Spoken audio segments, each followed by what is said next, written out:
सबको दीपावली की बहुत बहुत शुभकामनाएं। आज छोटी दीपावली है, रूप चतुर्दशी है।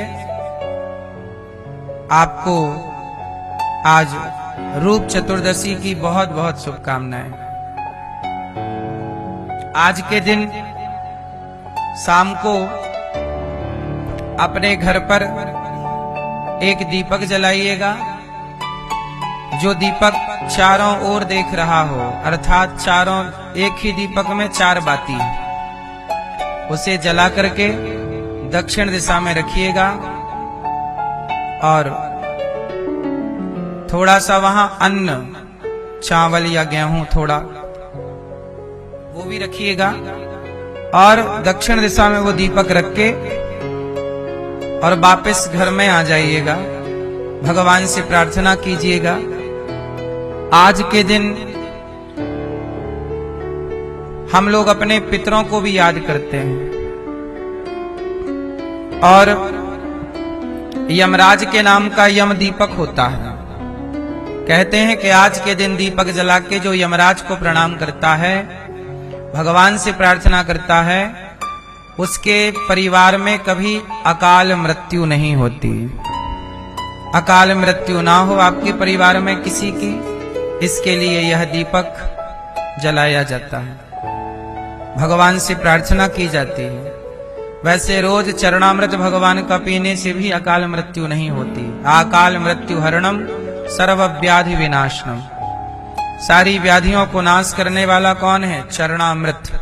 जो भगवान शालिग्राम भगवान को आप स्नान कराते हैं और स्नान कराने के बाद जो जल बचता है उसे कहते हैं चरणामृत। वो चरणामृत पी के ही निकलना चाहिए।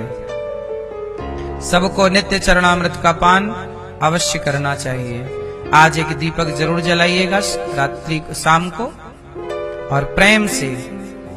आज रूप चतुर्दशी है। इसे रूप चतुर्दशी क्यों कहते हैं? इसलिए कहते हैं क्योंकि दीपावली में आप सब लोग साफ सफाई करते हैं अपने घरों की, तो घर को साफ सुथरा और सुंदर बनाने में आप लोग अपना ख्याल नहीं रख पाते। तो हमारे पूर्वजों ने आज तिथि ही बना दी। इस तिथि को आप अपना श्रृंगार किया करिए। तिथि आपके लिए है। आज उपटन से नहाने की परंपरा है।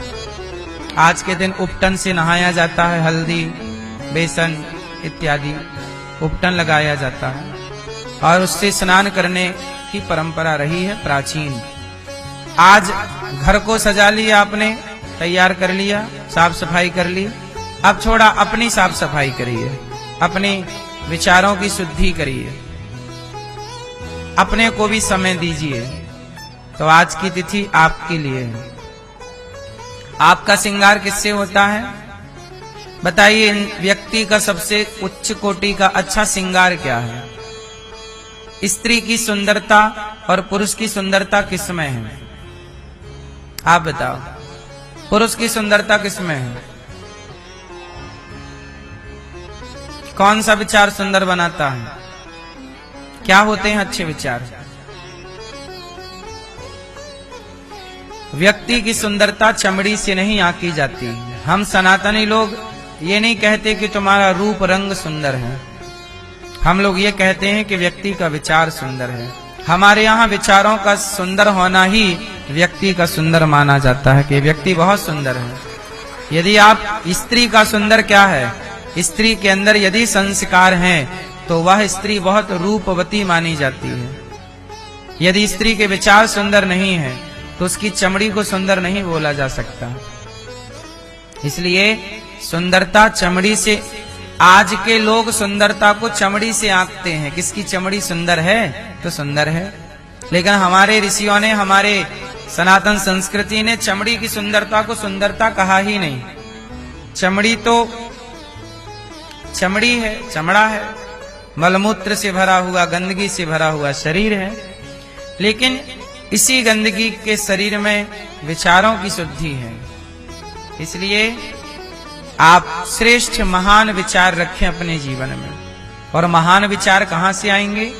सत्संग से आएंगे। जो व्यक्ति सत्संगी है उसके विचार महान हैं और महान विचार ही आपको बड़ा बनाते हैं। स्वामी विवेकानंद जी किससे बड़े थे? विचारों के कारण। रामकृष्ण परमहंस किससे बड़े हुए? विचारों के कारण। गोस्वामी तुलसीदास जी कैसे बड़े हैं? विचारों के कारण। सूरदास जी कैसे बड़े हुए? विचारों के कारण। मीरा कैसी बड़ी हुई? विचारों के कारण। मीरा के विचार क्या हैं? मेरे तो गिरधर गोपाल, दूसरों ना कोई, ये मीरा के विचार हैं। पायो जी मैंने राम रतन धन पायो, ये मीरा के विचार हैं। बड़ा हुआ सो क्या हुआ, जैसे पेड़ खजूर, पंछी को छाया नहीं, फल लागे अति दूर, ये सब संतों के विचार हैं। रही मन धागा प्रेम का, मत तोड़ो चटकाए, टूटे से फिर ना जुड़े, जुड़े तो गांठ पड़ जाए, ये रहीम जी के विचार हैं। तो हर व्यक्ति को आज तक यदि जाना गया तो उसके रूप, अब तुलसीदास जी का रूप रंग क्या था? गोरे थे कि काले थे, लंबे थे कि ठिनगे थे, उनके रूप रंग को कोई नहीं जानता, लेकिन उनके विचार जब तक ये धरती रहेगी तब तक उनके विचार इस धरती में रहेंगे। कबीरदास जी, उनका रूप रंग कैसा था कोई नहीं जानता, और किसी को जानने की इच्छा भी नहीं है कि उनका रूप रंग क्या रहा होगा, लेकिन उनके विचार सदा समाज में प्रचलित है। इसलिए आपका चमड़ा एक दिन नहीं होगा, आपका रूप रंग एक दिन नहीं होगा, लेकिन आपके विचार आपके ना होने के बाद भी जीवित रहते हैं। इसलिए आपके विचार कभी नहीं मरते। रावण मर गया लेकिन रावण का विचार नहीं मरा, इसलिए उसके विचारों का पुतला जलाया जाता है। राम धराधाम को चले गए छोड़कर लीला पूरी करके, लेकिन राम के विचार आज भी हैं। आज भी आप लोग राम की पूजा नहीं करते, राम के विचारों की पूजा करते हैं। राम के मंदिर नहीं बनाते, राम के उस विचारधारा का मंदिर है कि भाई ये देखो ये विचारधारा। हमारी गली में यदि राम का मंदिर है तो मानो ये मंदिर ये मैसेज देता है कि हम सभी लोगों को ऐसी विचारधारा वाला बनना है, इसलिए हमने मंदिर बनाया है। राम का मंदिर बना है मतलब राम की विचारधारा हम सबके लोगों के अंदर होनी चाहिए। कृष्ण का मंदिर बना है, कृष्ण की विचारधारा क्या है? कृष्ण के विचार हैं भगवद गीता। भगवान कृष्ण के विचार क्या हैं? भगवद गीता किसका विचार है? ये विचारधारा है। इसलिए आपकी विचारधारा जितनी श्रेष्ठ होगी, जितना अच्छा आप सोचेंगे, जितना अच्छा आप करेंगे, आप उतने लंबे समय तक समाज में जीवित रहेंगे। आपकी आयु, शरीर की आयु 100 साल है, लेकिन आपके विचारों की आयु हजारों साल की होती है। आपके विचार युगों युगों तक अमर रहते हैं। बोलो हाँ।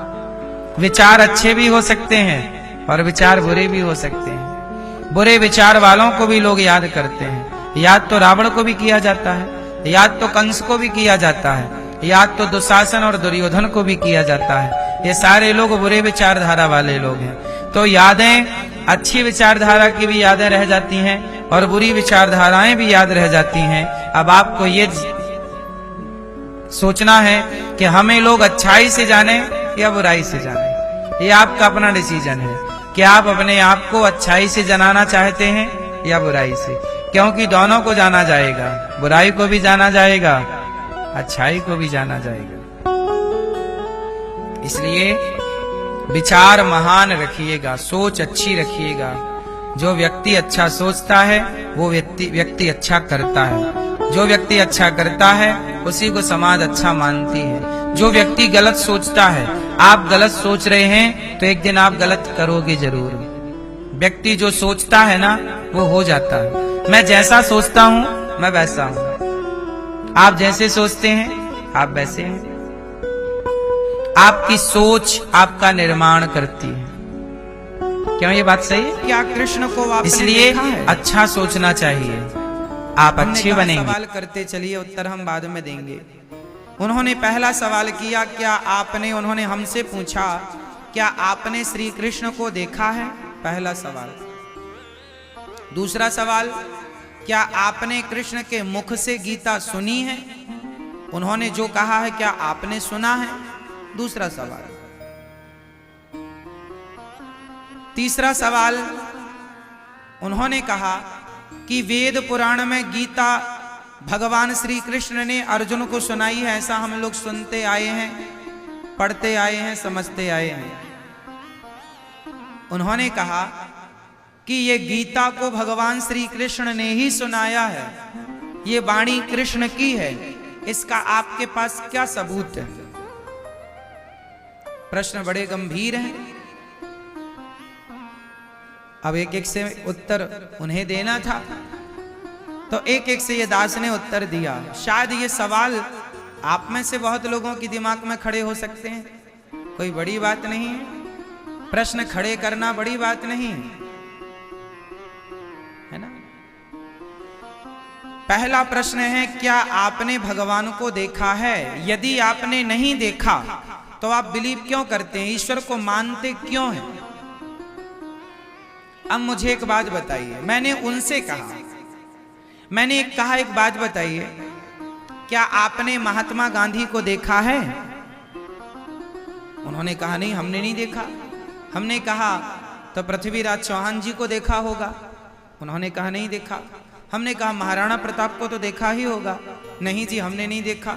हमने कहा आपने अपनी 5 पीढ़ी पहले आपके पिता के पिता के पिता के पिता के पिता को देखा है? 5 पीढ़ी, 7 पीढ़ी, 10 पीढ़ी पहले नहीं देखा। हमने कहा आपने गांधी जी को नहीं देखा, पृथ्वीराज चौहान जी को नहीं देखा, झांसी की रानी को नहीं देखा, अपने दादा परदादाओं को नहीं देखा, तो क्या नहीं देखने से यह बात सिद्ध होती है कि ये लोग थे ही नहीं? अरे थे। इतिहास हमें बता रहा है कि झांसी की रानी थी, इतिहास हमें बता रहा है कि महाराणा प्रताप थे, इतिहास के पन्ने ही तो कह रहे हैं कि कोई महात्मा गांधी नाम के व्यक्ति भी थे। क्यों जी, हम तो डायरेक्ट हाथ मिलाने गए नहीं थे कि आओ जी हमसे हाथ मिलाओ। हमने देखा नहीं पर सुना है। तो सुनी बात पर जो इतिहास है, क्या हमें उस पर विश्वास नहीं करना चाहिए?